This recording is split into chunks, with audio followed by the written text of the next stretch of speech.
Good morning, I am Cassandra Andreana Martinez of 2BSN1 and I'll be performing preparation of administering on oral medication.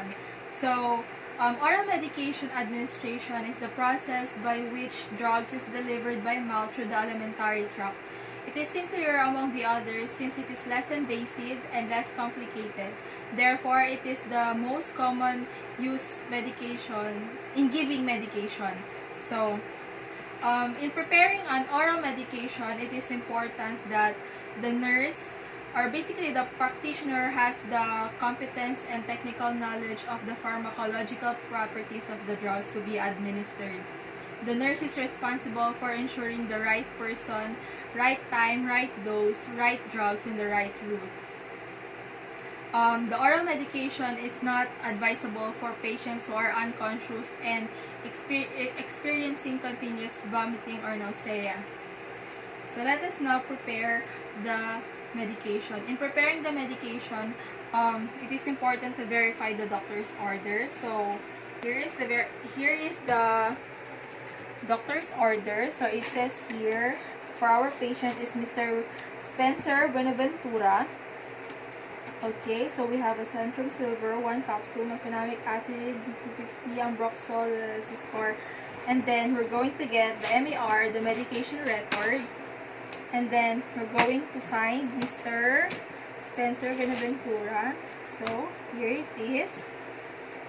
So we have the Centrum Silver, mefenamic acid, ambroxol, and score suspension.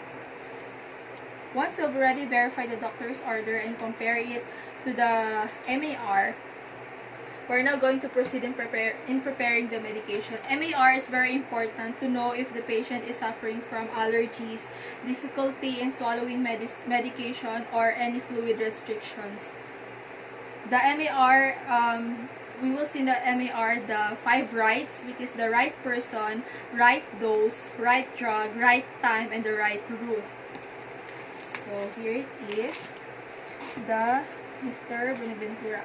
So we're going to gather all the materials we're going to need. So here's the medicine cabinet, and then there is the medicine tray and the medicine cups or disposable cups. Which it is important to gather first all the materials that we're going to need because our goal is to lessen or reduce the time taken in gathering the materials. Okay, so we're going to prepare. It is important to know or calculate the medication dosage accurately, and then it is important to prepare the oral medication for the required dose without contaminating it. So it says here that we need a Centrum Silver. So, okay, so this is a capsule. Since it is stuck in a bottle, it is important to, we're going to pour the desired dosage in the lid and then directly put it on the medicine cup. So here's a medicine cup. So it says here 1 capsule. Okay.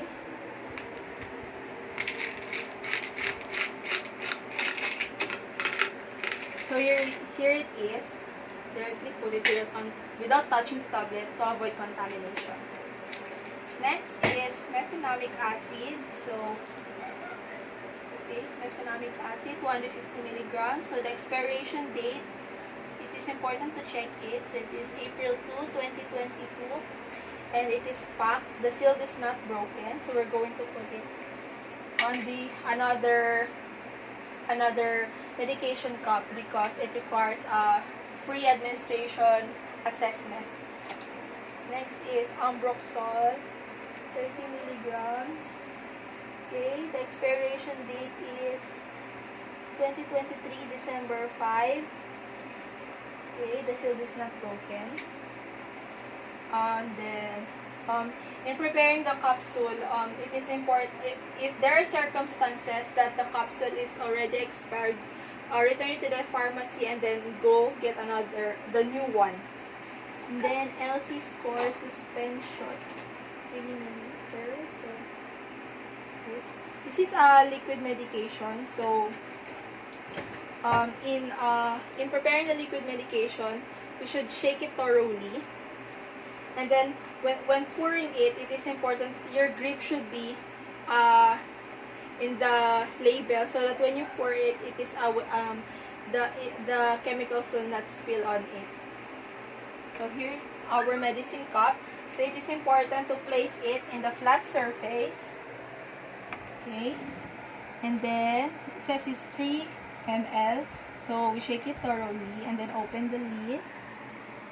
So we're going to put it upside down to avoid contaminating the chemicals when we close the lid.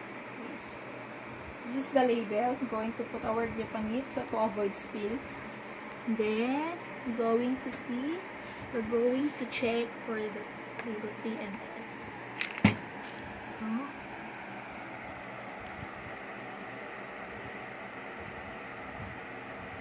okay, so that is the right dosage. And then before closing it, it is important to wipe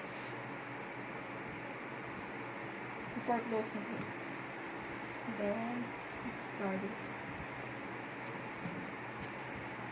Okay. If the medication is less than 5 ml, we're going to use a desired oral syringe, and then we should label the syringe with the name of the medication and the route of it. So that is how to prepare the medication. After preparing the medication, store the medicines properly. Okay.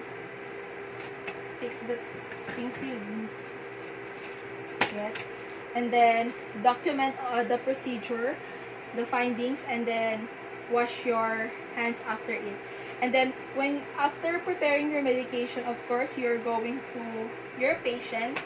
It is important to verify your patient that his or her doctor has prescribed medicine for him or her, and then of course provide privacy for your client, for the patient, and then explain the procedure to your client. So that is how you prepare an oral medication.